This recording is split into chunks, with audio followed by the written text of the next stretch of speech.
really fun. I even took to the language, things like goodness gracious, what time does bingo start, and I broke my hip all made their ways into my vocabulary. But, you know, I tried so hard to assimilate, but I still found myself to be an outcast there. I was 40 years younger than the next youngest person. My excellent hearing, lack of wrinkles, and fondness for Lady Gaga just really made the gap even more vast. But through it all, I managed to persevere, and I made it out alive, which is a lot more than some of the other residents could say for themselves. Yeah, I mean, I lied to you about all of that. That's not a country, but it is a nursing home, and I was there for 2 months. For business, not for pleasure. See, what happened is that I got in a fight with a truck, and it won, because it's a truck. And contrary to popular belief, I am not a truck. It's made of metal.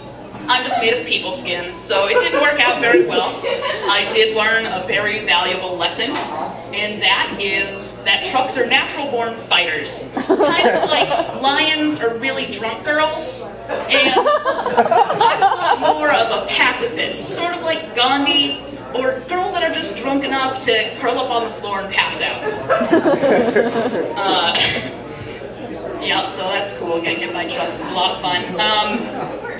Besides the traveling, I've just lived in a bunch of different places.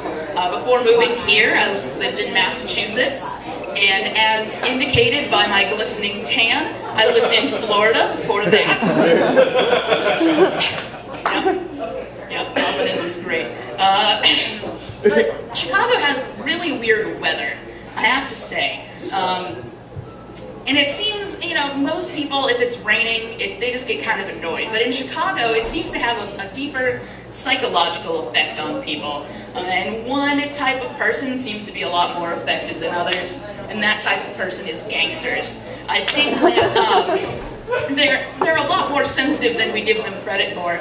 I've seen Dangerous Minds and Stand and Deliver. You know, they've got feelings too. And do you remember that day a couple weeks ago? It was just 85 degrees for no reason. Well, the next day an article came out about how there were 5 drive-by shootings that one hot day. And I was like, well, there has to be a reason for this. And that reason that I came up with is that they all have seasonal affective disorder. They're all just depressed. Like, it's cold out, it's dark, they don't want to go kill each other. They lose interest in the things they love most, which happens to be opening fire on pedestrians from the safety and comfort of their own moving vehicles. Instead, they all just stay inside on the couch watching chick flicks, Notting Hill, or anything with Colin Firth in it. But then the sun came out and their spirits were restored. You know, they could get back to the things they love most, picking flowers, laughing, busting some caps. I'm the exact opposite. Anytime winter is approaching, I get so pumped.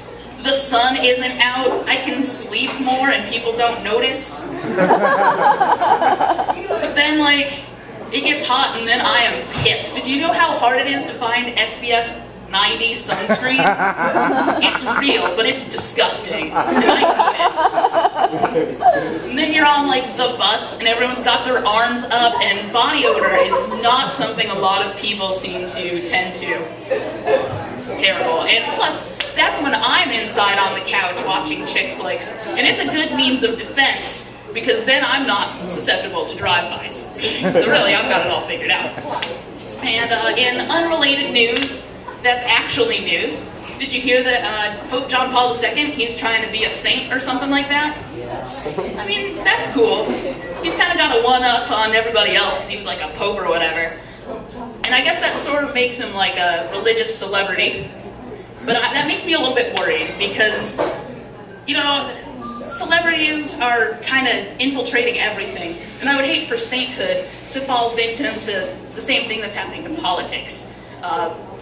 Celebrities are all up in the grill of politics now.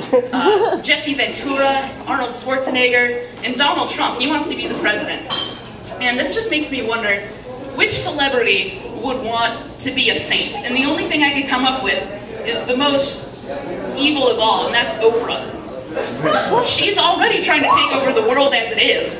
She's got like her book club, and she wants her favorite things to be our favorite things. She's got a network and a magazine dedicated to herself.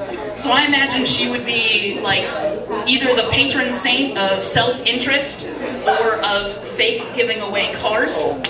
And that's pretty reckless, because if we've learned anything from our little chat that we've had here tonight, it's that, you know, the less people operating motor vehicles, the better. So, I guess I'm done now, so that's cool.